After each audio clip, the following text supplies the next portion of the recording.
This is okay, Jeff. I mean, don't be embarrassed about it. Am I making you feel uncomfortable? No.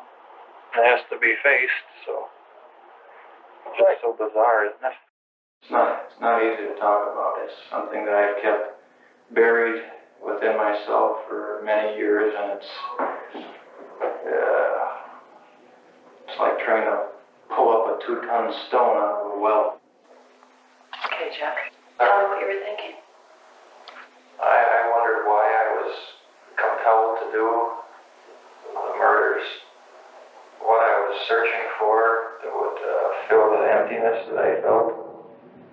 The murdering someone and disposing of them right away gives no great lasting pleasure or feeling of fulfillment.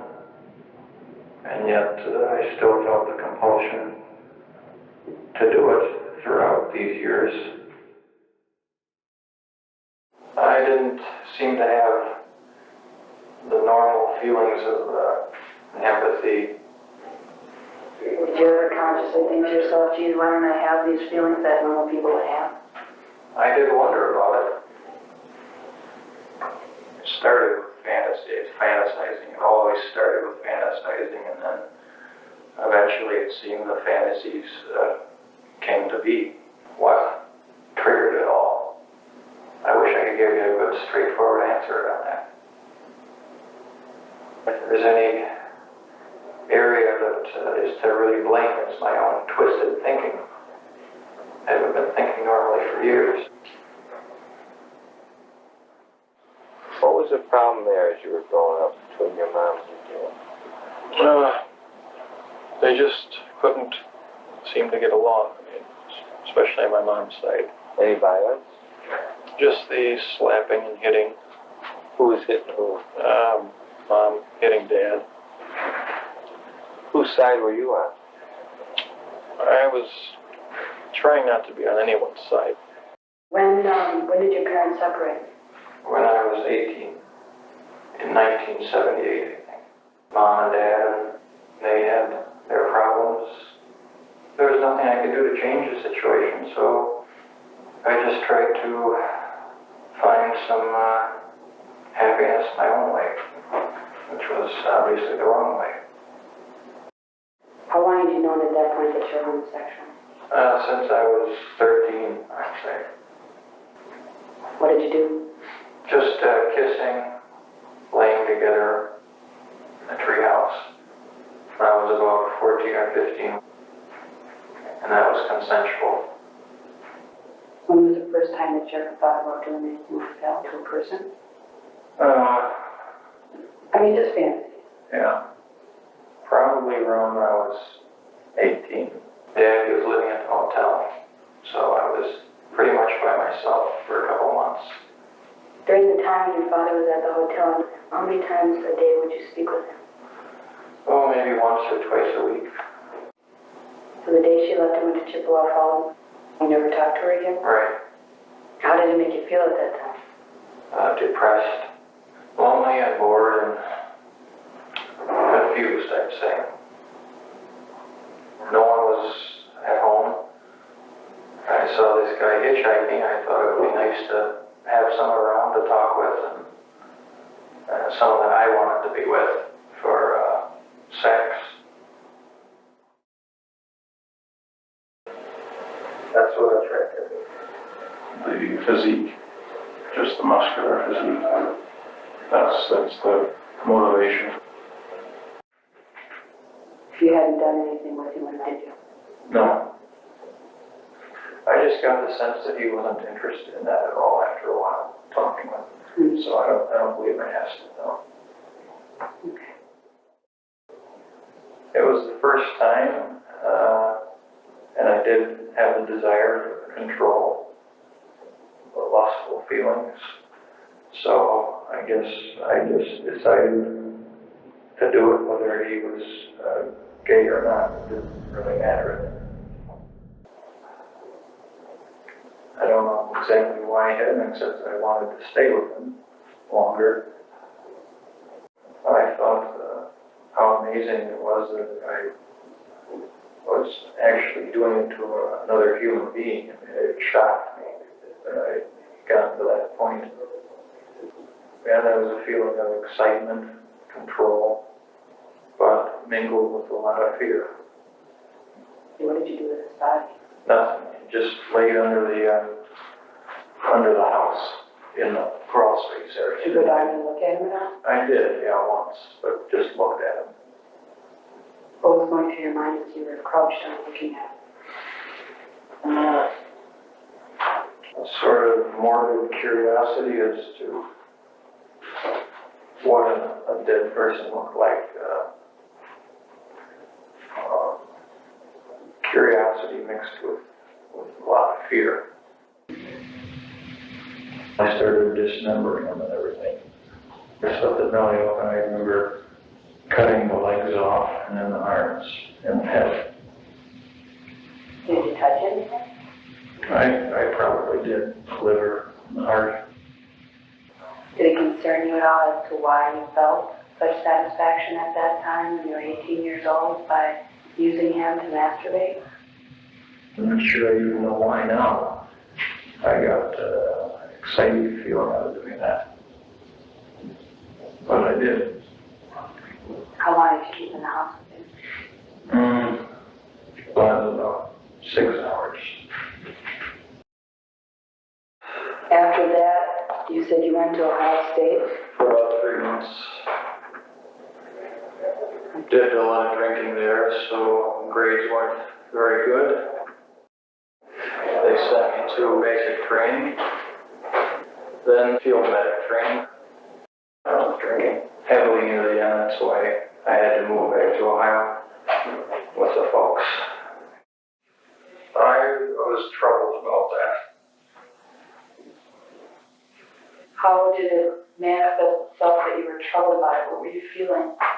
A lot of guilt, indecision over whether I should confess to it. I just never had the courage to. What were you thinking? Well, I knew how horribly wrong it was, and how I never wanted to have anything like that ever happen again. It's difficult dredging up these feelings and motivations, you know. I know it's real hard. If it gets too difficult, tell me. But you realize why. Talking about it and analyzing it shows me just how warped my thinking was. You ever try to develop a relationship? No, I can't say that I did. Why not? Well, it was because of the home situation. You know, I couldn't carry on a long-term relationship like where I was staying. I had moved up to here, up in Wisconsin, helped my grandma out, helped her with the yard work and various chores. I really made a sincere effort to change the way I was living, to change my desires, to get rid of the homosexual feelings that I had, any sinful thoughts. Started going to church with Grandma on a regular basis, and tried to stifle any sexual feelings that I had. My grandma was, going to church every Sunday. What denomination was she? Protestant. I was walking around Southridge and saw this mannequin that sort of caught my eye. I wanted that mannequin, so I was in the store. There's nobody in there. Stayed there until closing time. And no alarms went off? No, nothing. I got the mannequin undressed, got a taxi back home, and stored it in the closet at Grandma's house. And I used to play around with that, pressing it up and undressing it, pretending it was real. After a week or two, Grandma happened to stumble across it. She was hanging up some clothes that she'd washed for me. She did? Yeah, she asked me, what was it, where did I get it? And I gave her some story that I picked it up that they had extra mannequins that they were selling. I think she told my dad. So I figured I'd better get rid of it. Took it down to the basement and smashed it up and threw it out in the garbage. I was at the West Dallas Library, just reading a book, sitting in a chair reading a book. It was the last thing I expected, you know. I just laughed it off to myself. I thought, well, that's an awful, feeble attempt to get me to stumble, you know. I never saw his face or anything. You had put the compulsion to rest when you were going to church with Dahmer, and it came back then, didn't it? That's what triggered it, I guess. At least had a job that paid halfway decent. I could look forward to free time, privacy. Started drinking again, going to the bookstores. Found out where the gay bars were, started going to them. What I was looking for was some live companionship, someone to spend the night with and have complete control over, and to be able to do with as I please. Something real instead of fake like the mannequin. That was my fantasy. Little by little, I started falling away.